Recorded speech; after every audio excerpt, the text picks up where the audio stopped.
네, 여러분 안녕하십니까. 역사 스토리텔러 썬킴 인사드리겠습니다. 100년 전쟁은 마무리가 됐고 이제 프랑스가 다시 나라를 재건하기 위해서 뭘 했냐. 전쟁 때문에 폐허가 된 국가를 전쟁으로 이렇게 세우자라는 참 그런 생각을 했어요. 프랑스와 1세가. 그래서 어디를 치냐. 잘 사는 나라 치자 해서 당시 유럽에서 가장 돈 많고 가장 문화 선진국이었던 밀라노를 치기로 해요. 끌고 가. 금으로 만든 포크 나이프 다 녹여가지고 프랑스의 신식 무기 대포 끌고 가요. 그래가지고 마리냥, 지금 밀라노 옆에 있는 도시예요. 마리냥에서 이 격돌을 벌이는데 당시 프랑스와 1세는 이런 구호를 외칩니다. 지금도 남아있는 구호예요. 프랑스와 1세는 어떤 말을 했냐면 엉덩이는 안장에 주먹은 창을 주고 라고 외쳤어요. 결상전이죠. 내려오지 마라 말에서 엉덩이는 안장에 붙여라. 주먹은 항상 창을 주어라. 죽자. 그리고 프랑스 대포의 위력. 야, 이게 어마무시했나 봐요. 프랑스 대포의 위력으로 이탈리아와 스위스 연합군이 정말 대량 살상을 당했대요. 다 싹싹싹.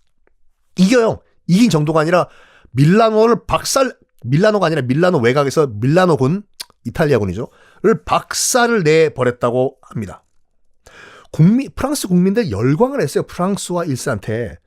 이 키 크고 잘생긴 왕이 즉위하자마자 엄청난 성과를 지금 낸 거잖아요, 지금요. 자, 이제 프랑스와 1세는 뭘 하냐면, 자, 원래 목표인 이탈리아의 선진 문물과 기술, 특히 기술, 싹 다 프랑스로 가져와. 자기가 직접 말로만 듣던 밀라노로 가봐요.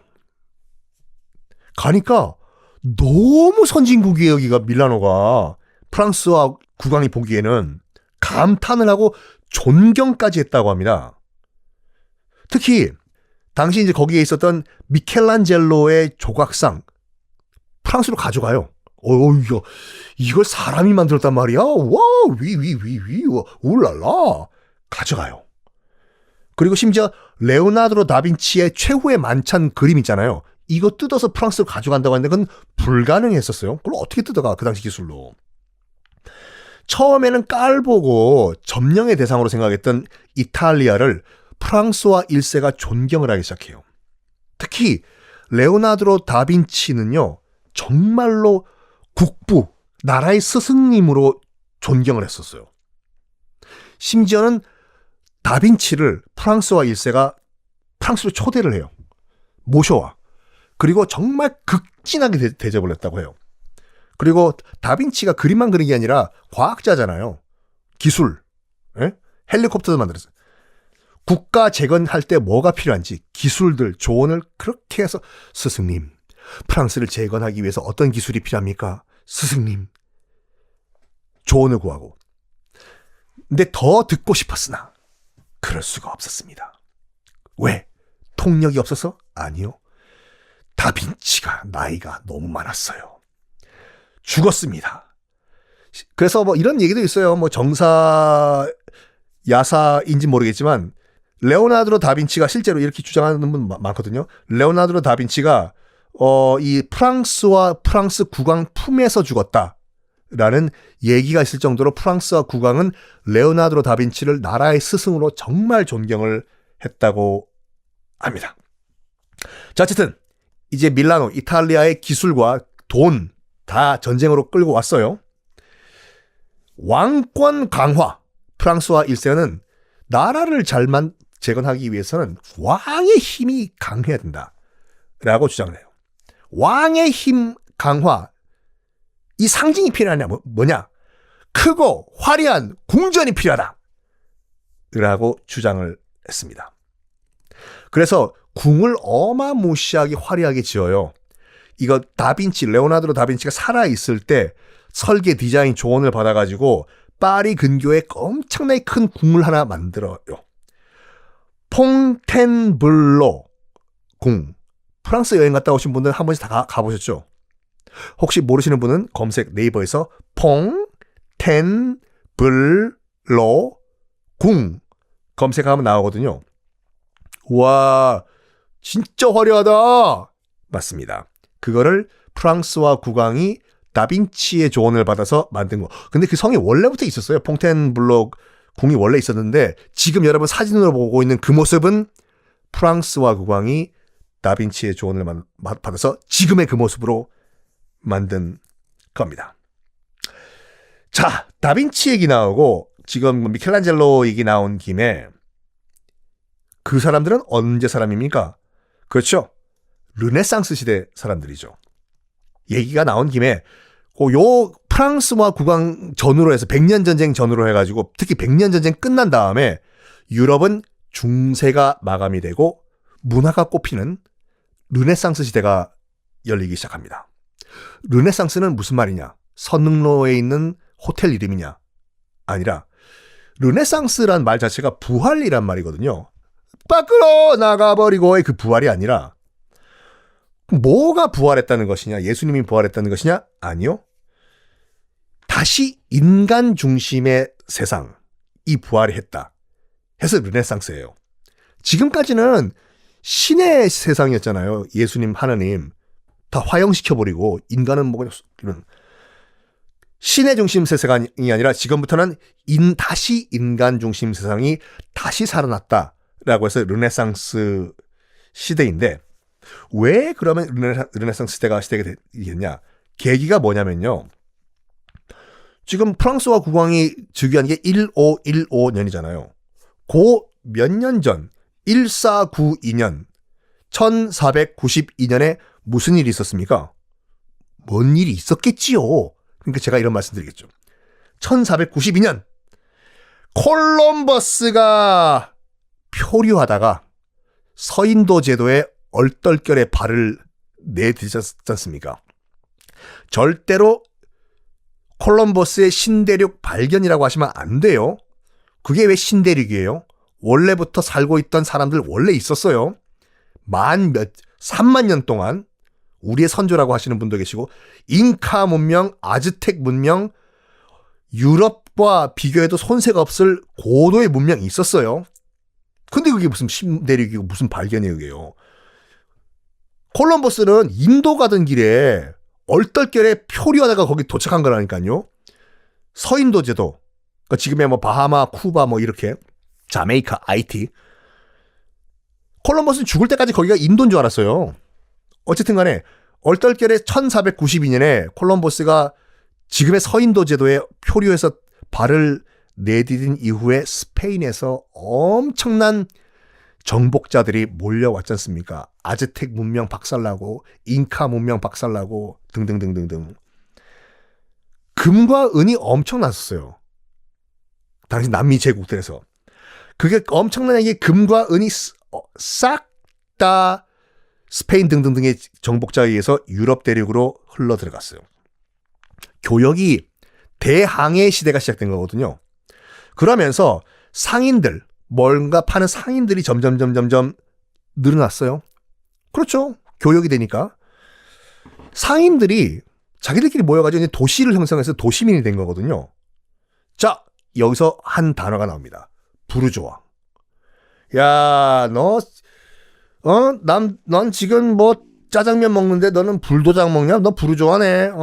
나는 지하철 타고 다니는데 넌 지금 에쿠스 타고 다녀? 부르조아네. 부르조아가요. 부자의 뜻이 아니에요.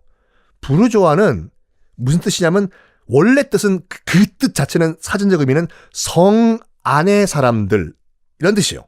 부르조아가. 즉 도시 시민들이란 말이거든요. 도시 시민들. 즉 당시에 대항해 시대 때 이제 돈 벌기 시작했던 상인들 있지 않습니까?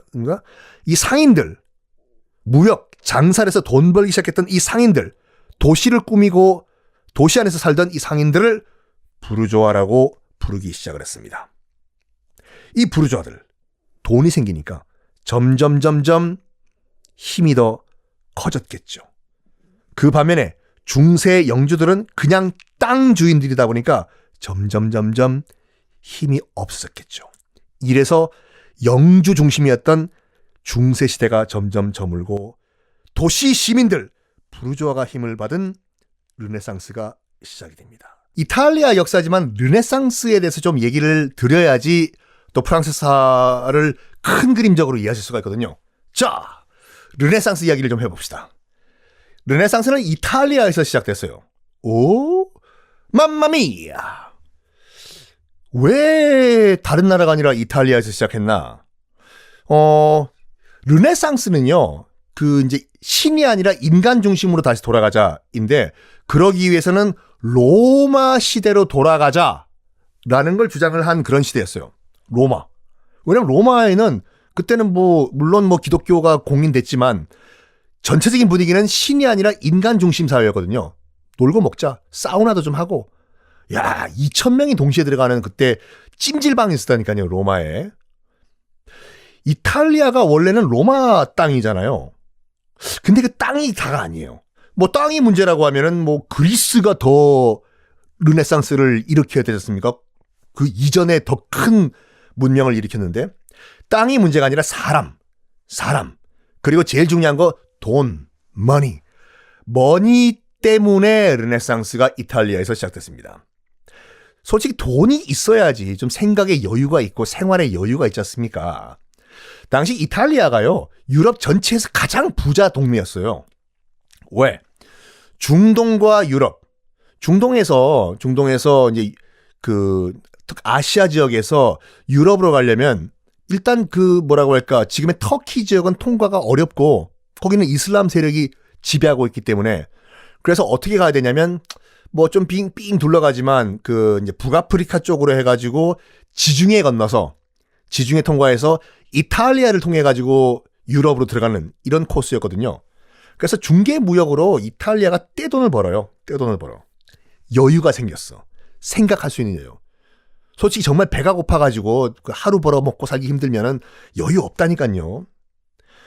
스쿨 있잖아, 스쿨이요. 스쿨푸드에서 김밥 맛있죠. 그 스쿨이 학교의 어원, 스쿨의 어원이 스콜레거든요. 이탈리아어로. 스콜레가 이탈리아어로 여유란 뜻이에요. 그 말은 뭐냐면 여유가 있어야지 교육을 받든가 학교를 가든가 할 거 아닙니까? 그래서 여유가 있어서 교육이 또 가능했어요. 이탈리아에서요. 또 여유가 있다 보니까 한 명 한 명 그냥 개인이 하는 사업이 아니라, 우리 한번 이왕 사업하는 김에 스케일 좀 크게 한번 사업해볼까? 우리도 한번 대기업 한번 만들어볼까? 이래가지고 만든 게 컴퍼니거든요. 회사. 컴퍼니의 어원은 뭐냐면 이탈리아어 꼼파니아예요. 꼼파니아가 뭐냐면 빵을 서로 나눠 먹는다는 뜻이거든요. 꼼파니아. 그러니까 빵을 서로 나눠 먹는다. 사업 같이 하자 이 말이에요. 사업 같이 하자. 같이 일하자. 컴퍼니가 된 거예요. 아유, 이런 거. 영어 어원에 관련된 또 방송 하나 해도 괜찮겠다. 지금 해보니까. 오, 대박. 이거 오케이. 나중에 생각해 볼게요. 어쨌든 간에 이렇게 돈이 있다 보니까 여유가 생긴 거예요. 교육도 하고 회사 규모도 키우고 이런 식으로. 이러다 보니까 우리는 우물 안의 개구리로 살 수가 없다. 우리 이탈리아인들은 밖으로 나가자 해서 밖으로 나가요. 아니 여유가 있으니까 우리도 한번 밖으로 나가볼까? 뭐가 있나? 저쪽 동네에는. 중국까지 갔던 마르코 폴로, 동방견문록을 썼던 마르코 폴로, 그리고 아메리카 대륙에 표류를 했던, 신대륙을 발견했다고 우리가 잘못 배웠던 콜럼버스. 다 이탈리아 사람이에요. 콜럼버스 스페인 사람 아니에요? 아니요. 콜럼버스는 이탈리아 사람이에요. 스페인에 가서 스페인 여왕 이사벨 여왕한테 돈 빌려가지고 그 돈 가지고 저기 대서양 건넌 거거든요. 다 이탈리아 사람이었습니다. 나중에 또 남미든지 또 다른 이 아메리카 대륙을 탐험을 했던 아메리고 베스푸치, 아메리카라는 이름이 나왔던 그 어원이었던 그 사람, 아메리고 베스푸치도 이탈리아 사람. 다 이탈리아 사람. 왜? 돈이 있고 여유가 있다 보니. 돈이 있다 보니까 슬슬 머리가, 교육을 또 받잖아요. 교육을 받다 보니까 일방적으로 주입식, 신이 최고다, 신의 뜻에 안 따르면 죄 받는다, 지옥 간다, 여기에 딴지를 걸기 시작한 거예요. 교육을 받다 보니까. 슬슬 기독교관을 정면으로 거부하기 시작합니다. 우리가 굳이 천국 갈 필요가 있나? 중세시대 같은 경우에는 화형당할 소리를 막 하기 시작한 거예요. 당시 이탈리아에서 유행했던 노래가 있는데 이건 기록에 남아있는 노래예요. 요거 한번 들어보세요. 청춘은 아름다워라 그러나 너무 빨리 가네 즐겨라 오늘을 내일은 어찌 될지 아무도 모른다. 멜로디는 제가 뽕짝으로 넣었는데 가사가 딱 이거예요. 청춘은 아름다워라 그러나 너무 빨리 가네 즐겨라 오늘을 내일은 어찌 될지 아무도 모른다. 이거 엄청난 얘기라니까요. 왜냐면 내세 술값 네가 내세가 아니라 죽어서 가는 천국이라든지 지옥 이런 게 아니라 현세 까치야 홈런이야 만화가 이현세가 아니라 현재 세상 현세가 더 중요하다는 얘기예요. 내일은 모른다 오늘을 즐겨라. 이거 중세시대 때 기독교 문화에서는 이 화형당을 얘기해요. 왜냐 중세에는 금욕 지금 현세는 중요한 것이 아니다. 현세는 정말 신의 뜻대로 살다가 죽어서 천국 가는 게 제일 중요하다. 이게 중세였는데 180도 달라진 거예요. 오늘 즐겨라. There is no tomorrow가 된 거예요. 하여간 프랑스와 1세에 의해 가지고 이탈리아의 이런 그런 이탈리아의 르네상스 문화가 슬슬 유럽 대륙으로 퍼지기 시작했어요. 쫙. 유럽 대륙에도 르네상스가 퍼졌는데 당연히 바다 건너 영국까지 갔어요. 그래서 우리들이 알고 있는 수많은 머리가 깬 인물들이 유럽 대륙에서 이때부터 등장합니다. 첫 번째, 영국까지 건너간 르네상스 문화. 누구를 탄생시켰냐? 바로 셰익스피어가 탄생이 됩니다. 지금까지는 영국에서도 성경이든지 무슨 문학 작품들은 다 라틴어로 만들었었어야 됐어요. 셰익스피어가 처음으로 우리가 왜 라틴어로 책을 내야 돼? 우리는 무슨 말 써? English, 영어잖아요. 영어로 작품 만들자. 그리고 왜 우리 다 신을 위한 작품만 있냐? 현실적인 좀 합리적인 작품 만들자. 좀 인간을 주제로 하는 작품 만들자라고 셰익스피어가 생각을 한 겁니다. 아니 우리 다 사랑하지 않냐? 사랑하는데 이거 가지고 작품 만들면 안 되냐? 맞는 말이죠. 그래서 만들어낸 게 로미오 앤 줄리엣. 거의 처음이었어요. 사랑하지 않느냐? 사랑 가지고 문학제품 우리 말인 영어로 만들자. 로미오 앤 줄리엣. 당시 이탈리아에 유대인 이 고리 대금업자 같은 사회 문제가 또 많았었거든요. 정면으로 승부하자. 이걸 왜 우리가 숨겨야 돼?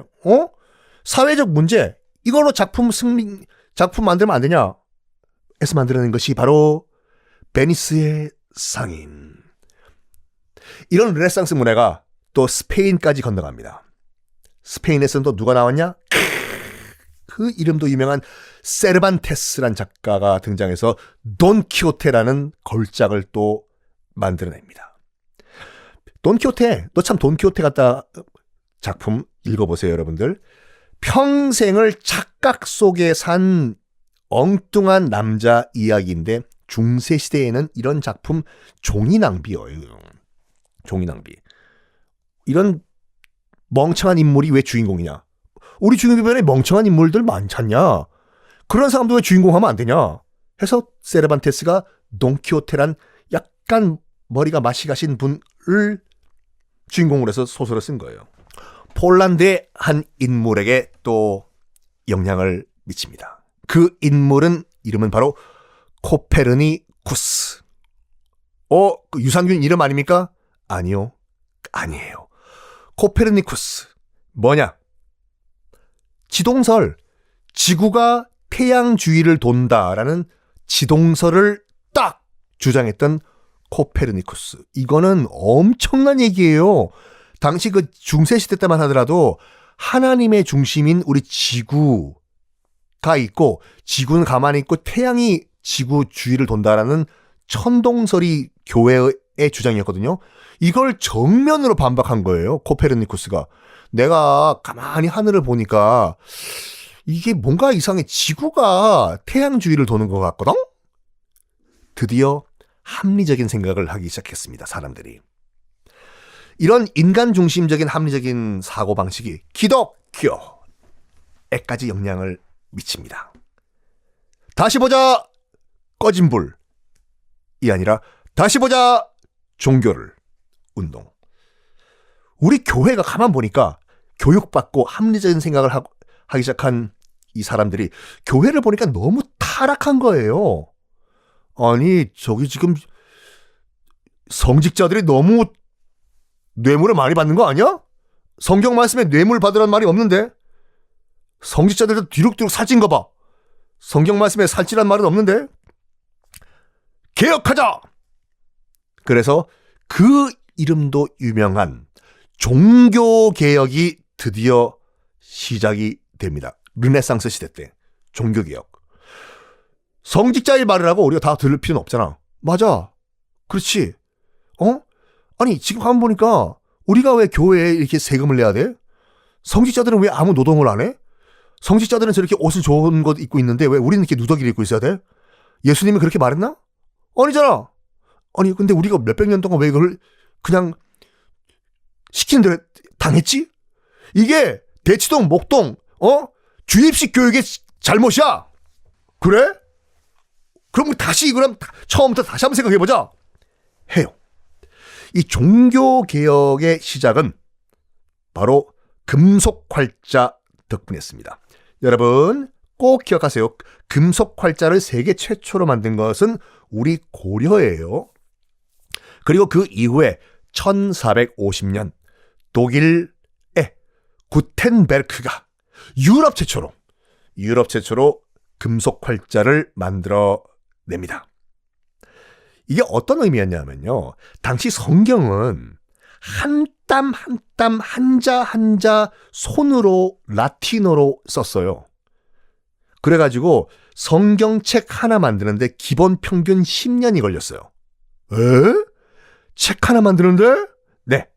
한자 한자 쓰니까 잉크 찍어가지고 틀리면 다시 써야 돼요. 여러분 사랑을 쓸 때는 아시죠? 연필로 써야 되는 거. 쓰다가 틀리면 지우개를 지워야 되니까. 10년 걸리고 한 땀 한 땀 손으로 쓰니까 이거는 일반 평민들은 성경책 구경도 못해요. 엄청 비싸고 또 라틴어로 돼 있기 때문에 이거는 평민들이 혹시라도 봤다고 하더라도 해석을 못해요. 그러니까 귀족, 고위 성직자들만 성경책을 갖고 있을 수가 있었습니다. 그러니까 바로 전달이 안 되는 거예요. 성경 말씀에 우리들이 뇌물 받으러 나와있다. 어디 그런 말 저도 성경 좀 보면 안 됩니까? 너희들은 이 봐도 몰라. 어디서 내 탓? 이 얼마짜린데? 이 라틴어야. 너희들 몰라. 예. 뭐 예수님이 그런 말씀 하셨나 보죠. 뇌물을 성직자에게 바치라고. 그런 말씀 하셨어. 이런 시스템이었어요. 평민들 글도 모르고 그래서 무조건 성직자의 말을 들을 수밖에 없어요. 예수님이 그렇게 말하셨대. 그런가 봐. 야, 저기 쫙 조그맣게 보이는 게 저기 성경이란 건가 봐. 아이고야. 그런데 이제 금속 활자로 성경을 대량으로 찍어낼 수가 있게 됐습니다. 라틴어도 아니에요. 독일에서는 독일어, 영국에서는 영어, 프랑스에서는 프랑스어로 막 성경책을 찍어내서 누구나 일반 평민들도 성경책을 읽게 된 거예요. 금속 활자로 대량 생산. 야, 이거 뭐야? 예수님이 그런 말 한 적이 없네. 영어로 된 성경 보니까. 봐봐, 어디 내 다 봤는데 성직자한테 뇌물 주라 이런 말은 없어. 속았네 우리가. 이야, 당시 금속 활자로 성경만 찍어낸 것이 아니라 예전에 그리스 로마의 교양 인문 서적도 막 대량으로 찍어낸 거예요. 이거를 사람들이 아주 싼 가격에 이제 읽어본 거예요. 이게 그리스 로마 신화래. 야, 이게 옛날에 무슨 인문학 철학책이야. 야, 이거 읽힌다. 영어로 돼 있다. 야, 살다 보니까 책이란 거를 영어로 된 책이란 걸 내가 읽어볼 수가 있어. 야, 보자. 아야.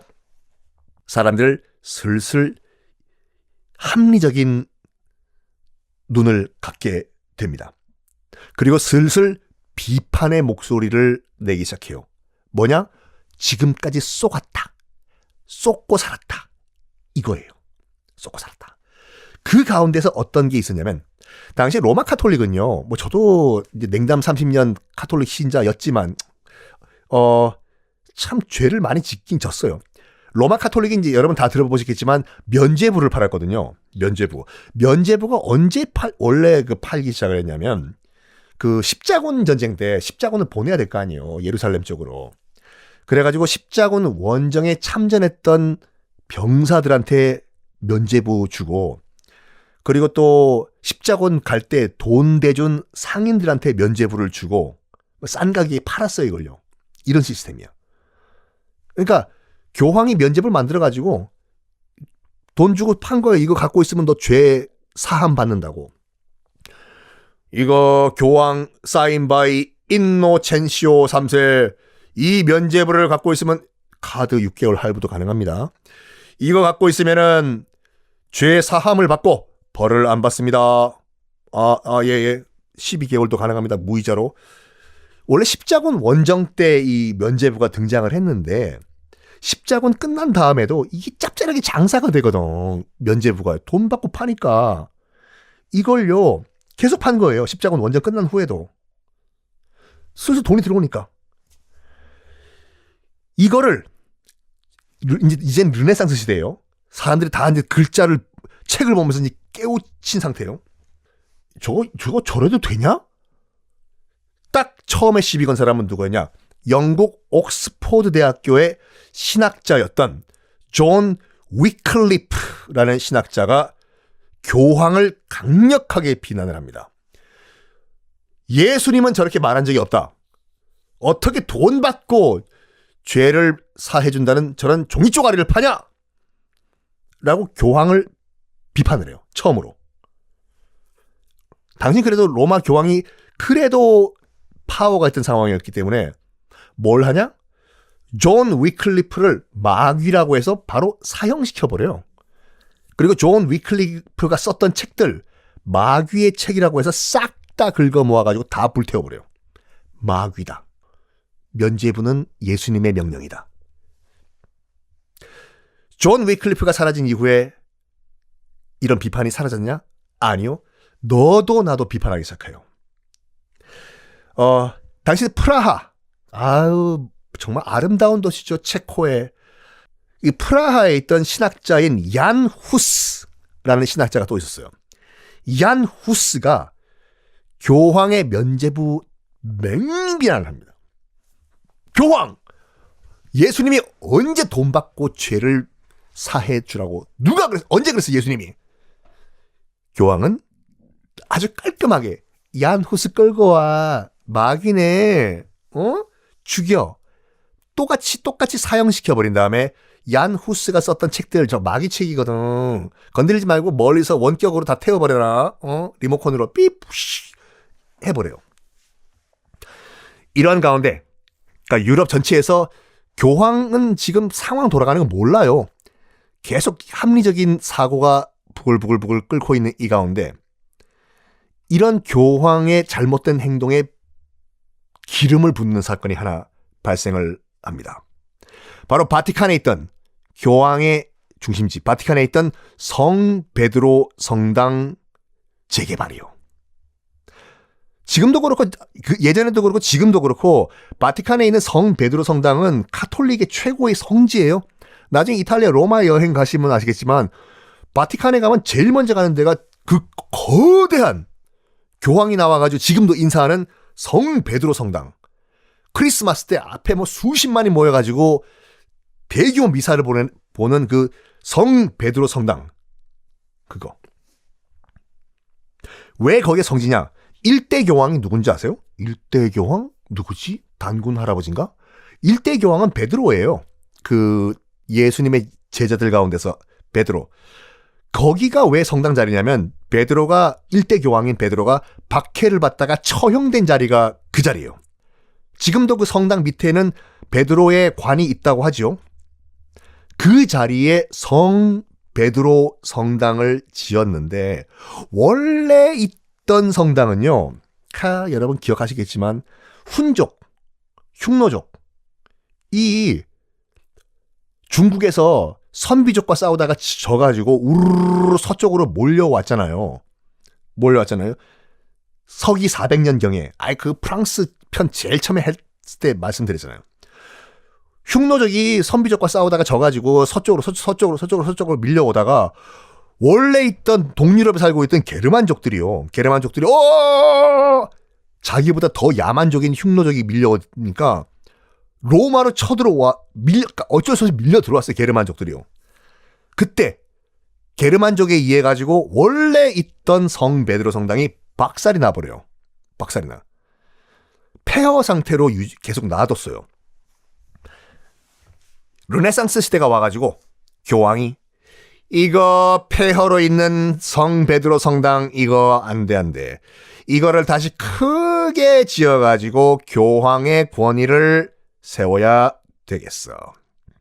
그래가지고 1503년에 당시 이제 그 교황이 율리우스 2세라는 교황이었는데 교황의 권위를 세우기 위해서는 여기에 엄청난 규모의 성 베드로 성당을 건립을 해야 되겠어.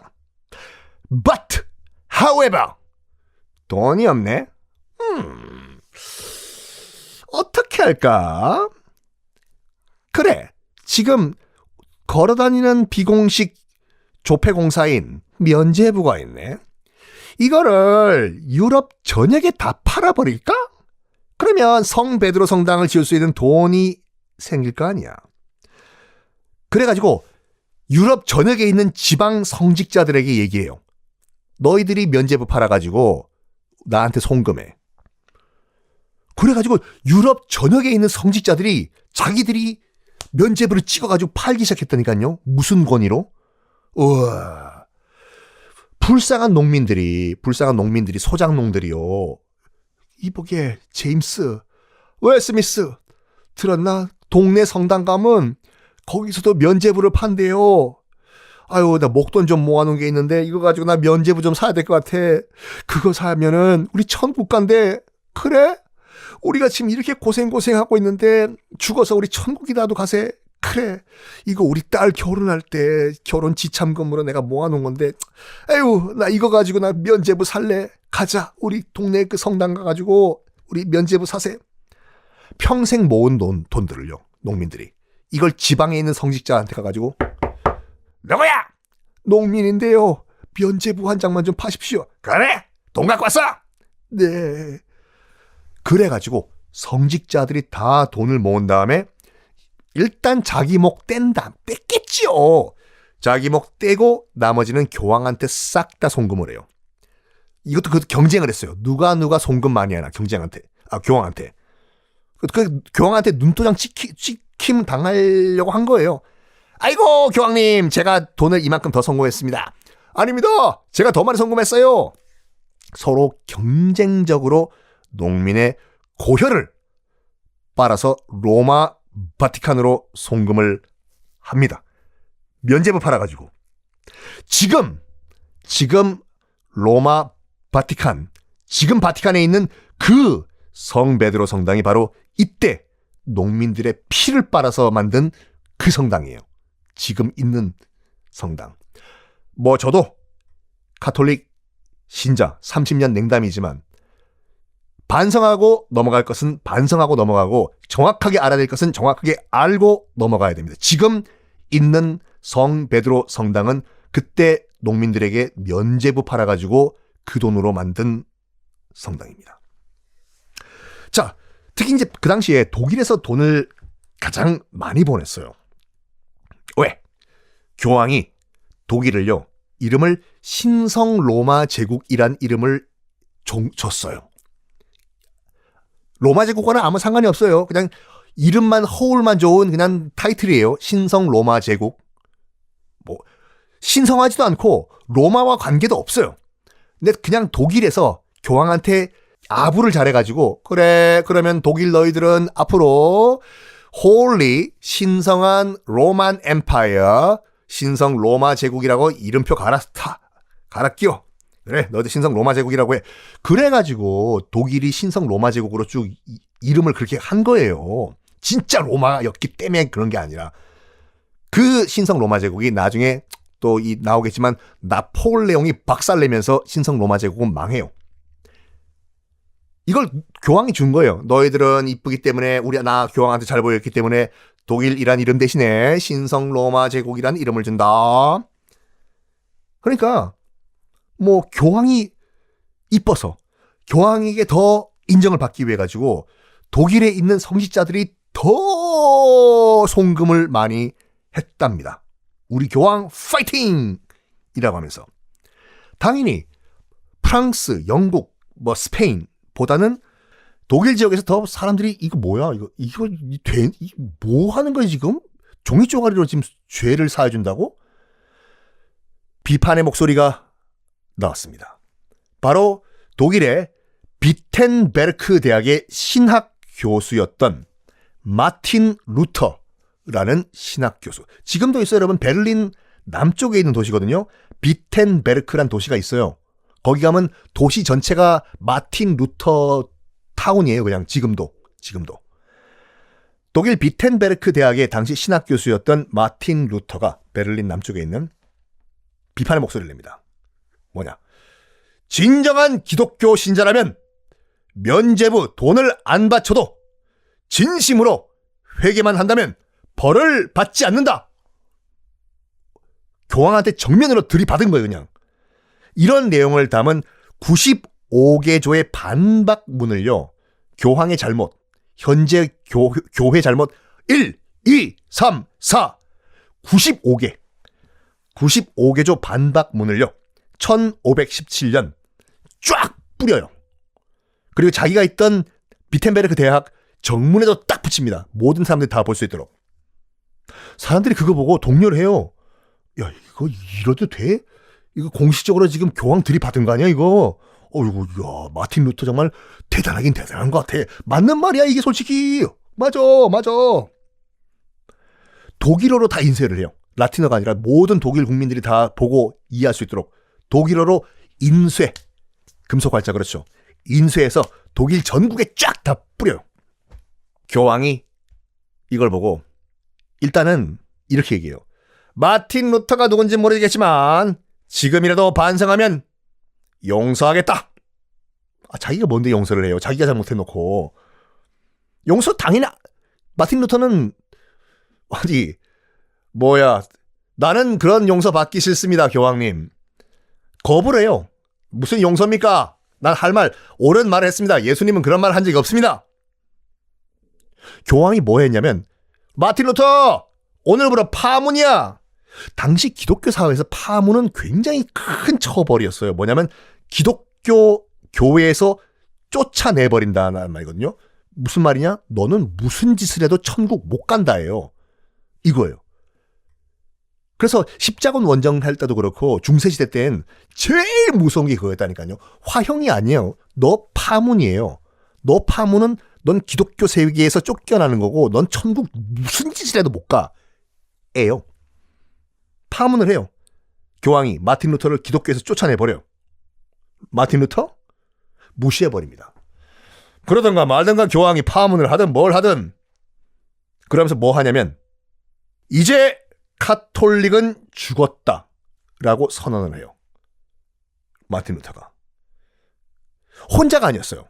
당시 이제 르네상스의 영향으로 해가지고 세상을 바라보는 눈을 갖게 된 평민들이 상당히 많았던 상황이에요. 다 마틴 루터를 동조하기 시작합니다. 맞아. 무슨 교황이 파문을 하든가 말든가 지가 뭔데? 이제 카톨릭은 죽었어. 카톨릭은 타락했다고. 새로운 카톨릭에 저항하는 새로운 교회를 만들자. 그래서 마틴 루터가 새로운 저항하는 교회를 만들자 해서 만든 것이 프로테스탄트 교회란 걸 새로 만듭니다. 프로테스탄트가 저항이란 말이거든요. 프로테스탄트라는 새로운 교회를 만듭니다. 말 그대로 한자로 쓰면 개신교를 마틴 루터가 만듭니다. 개신교, 개는 고칠 개자예요. 개혁할 때. 신, 새롭게 신자. 새롭게 개혁하자 교회. 독일어로 하면 프로테스탄트, 영어로는 프로테스트, 한자로는 개신교를 만듭니다. 자, 이런 가운데 마틴 루터가 프로테스탄트교를 만든 이런 가운데 토마스 윈처라는 사람도 여러분 꼭 기억하십시오. 토마스 윈처예요. 독일 사람이에요. 토마스 윈처는요, 어떤 또 주장을 했냐면 종교뿐만 아니라 독일 사회 자체를 개혁을 하자라고 주장을 한 개혁가인데, 이렇게 주장을 해요. 타락하는 교회뿐만이 아니라 농민들을 착취하고 있는 저 영주들, 귀족들, 이 봉건 제도 자체를 뒤집어 엎자. 와우. 에요. 지금 우리 농민들의 고혈을 빨아먹고 있는 영주들, 교회, 수도원, 재산을 다 뺏은 다음에 다시 농민들에게 나눠주자! 들고 일어나라 농민들이여! 해서 혁명을 일으켜요, 독일에서요. 1524년 독일 농민혁명이란 걸 일으키는데, 이게 우리나라의 1898년 동학농민운동 있잖아요. 동학농민혁명과 똑같아요. 독일 역사에서 굉장히 중요한 사건이에요, 이건요. 1524년에 토마스 윈처가 독일 농민들과 함께 일으켰던 독일 농민혁명. 우리 농민들의 고열을 빼앗아 버리는 귀족, 영주, 교회, 수도원, 재산 다 뺏은 다음에 다시 주인인 우리 농민들에게 돌려주자. 하지만 동학농민혁명이 실패한 것과 같이 귀족들에게 뭐야 저것들 농민들이 농사를 안 짓고 지금 혁명 어째 우리 땅을 빼앗아 나눠준다고 야 저것들 뭘 잘못 먹었냐 야 가서 죽여 해서 처절하게 실패를 당하고 토마스 윈처는 귀족에게 체포된 다음에 처형됩니다. 자, 이런 분위기 가운데서 다시 이제 프랑스로 돌아와 봅시다. 지금 프랑스 사니까 프랑스에서도 개혁가가 한 명 등장을 합니다. 독일에서는 마틴 루터가 있었다고 하면 프랑스에서도 당연히 개혁가가 있었겠죠. 그 사람은 이렇게 주장을 해요. 종교의 진리는 성경 말씀 안에 있지 교황에게 있는 것이 아니다. 구원은 교황이 정한 기준에 얼마나 맞춰 살았냐 이게 아니라 우리 개개의 신자들이 얼마나 진실되게 믿음을 갖고 살았냐 이게 중요하다. 성경이 제일 중요하고 성경에 없는 말은 즉 교황이 뭐라 하는 말은 따를 필요가 없다. 교황 그도 신의 대리인이 아니라 그도 우리와 똑같은 인간일 뿐이다. 기독교 신자들은 하나님의 선택을 받았다는 믿음을 가지고 생업에 열심히 일하는 것이 제일 중요하다 라고 말을 합니다. 그 사람이 바로 칼뱅이에요. 마틴 루터도 솔직히 종교개혁에 큰 영향을 미쳤지만 칼뱅은 엄청나게 많은 영향을 미칩니다. 우리에게도. 지금 우리 주변에 보면 장로교회 많잖아요. 그 장로가 무슨 장로일까요? 장로? 을지로? 충무로? 장로? 장로는요, 좀 이따 설명드리겠지만 말 그대로 마을 장로예요. 늙으신 동네 어르신 장로. 장로교회를 만든 사람이 칼뱅이에요. 칼뱅. 프랑스의 칼뱅. 칼뱅이 지금 이런 말 했잖아요. 뭐라고 했냐면 그 기독교 신자들은 하나님의 선택을 받았다는 믿음을 가지고 자기들 각자 생업에서 열심히 일하는 것이 제일 중요하다. 이거에 열광을 한 사람이 누구냐? 다 열광을 하지만 특히 상인들, 돈 버는 상인들이 열광을 해요. 왜냐면 그 당시만 하더라도 중세시대 때는 돈 번다는 게 굉장히 수치스러운 일이었거든요. 아, 이거 할 게 없어가지고 돈이나 벌고 있는 저 상인들. 저리 가! 우리 상인들이랑은 겸상 안 해! 이런 상황에서 열심히만 일을 하면은 다 천국 간다잖아요. 즉, 내가 돈 버는 것도 당당한 내 생업이다. 돈을 열심히 버는 것 부끄러운 일이 아니야. 이렇게 상인들이 해석을 합니다. 그것이 이제 나중에 무슨 뭐 예수님이 특정 교 정파를 얘기하는 것이 아니라 아니 뭐 기독교 신자라고 돈 벌지 말라는 우리가 다 뭐 청렴한 선비들도 아니고 아니 뭐 그때 칼뱅이 얘기했잖아. 뭐 돈 버는 것도 열심히 돈 벌면은 이것도 우리가 하나님의 뜻이라고 이런 식으로 이제 해석을 하게 되는데 어쨌든 간에 이 칼뱅이 등장을 해요. 당시 프랑스 왕이 그 프랑스와 1세잖아요. 다빈치 광펜. 이 사람이 칼뱅을 좋아했을까요? 싫어했을까요? 다음 시간에 공개하겠습니다.